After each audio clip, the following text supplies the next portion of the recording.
Good afternoon. My name is Brandon Lovett, Seed Manager for Harvest Land Co-op. And I'm Kyle Brooks, YieldPro Specialist with Harvest Land Co-op, and we're here to talk to you today about how to prioritize harvest. So I've had a lot of growers I work with, Brandon, ask me about how we should decide where to go first and how we should decide when to start harvest of this crop.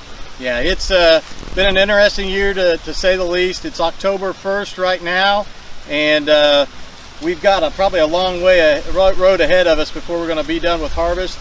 We've already started seeing some stock issues here, and one of the things that I'm going to have Kyle demonstrate is how to do a push test. So Kyle, if you'll do a push test here. So you just want to stand next to the row and extend your arm fully. You'll notice some of these first stalks have a little more strength from the border effect where they've been open all year. But as we move into the field, we'll see that we start, some of this hybrid will start kinking off, and that's where we'll see some potential issues down the road. Yeah, so make sure if you're out taking a look at your fields, get into the heart of the field where it makes you some money, because if we just look at the end rows, we could be fooling ourselves. Out in the middle of the field, we're going to see a little bit more stress, probably maybe some nitrogen deficiency, and we'll start seeing those stalks pop. So when we take a look at these stalks that I've split open here, what you can see is the hybrid behind us. We take a look at this stalk strength, and what we start to see is the pith of that stalk is just ate up. We've cannibalized that pith to go ahead and fill that nice ear out that we see behind us, and so it's taken from that stalk.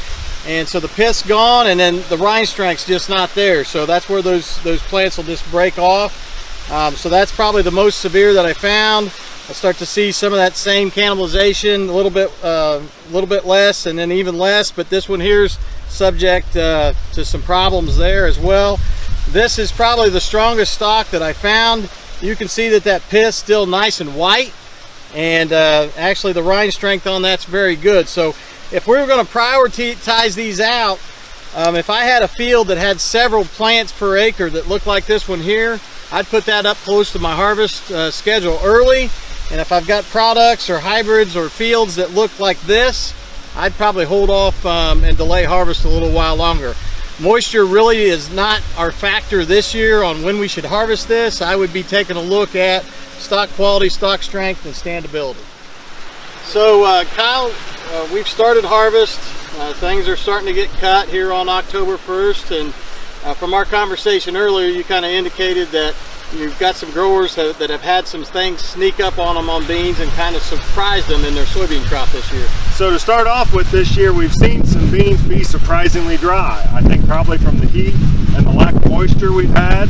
However, my bigger concern is as we move later on into the season, with some of these late planted beans, we get less good heat and sunny days to cut those beans. And so I think growers need to be prepared to have a way to handle those wet beans, whether that be to dry them or just put them in a bin to store them temporarily until they have a plan.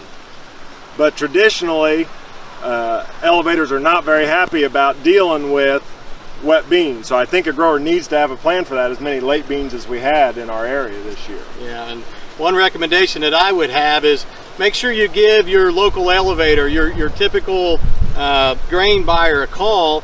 Ask them what their ranges are, what kind of schedules they've got, and what's that maximum moisture that they'll actually take from you. Because you're right, Kyle, we could be looking at some higher moisture beans, and that could be a pretty tough situation to deal with as you move through fall.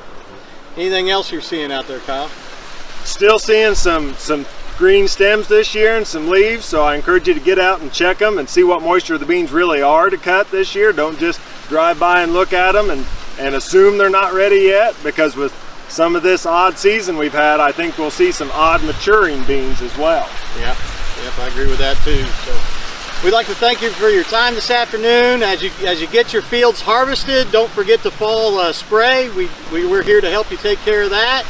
And enjoy the fall. We look forward to visit with you in the future. Thank you.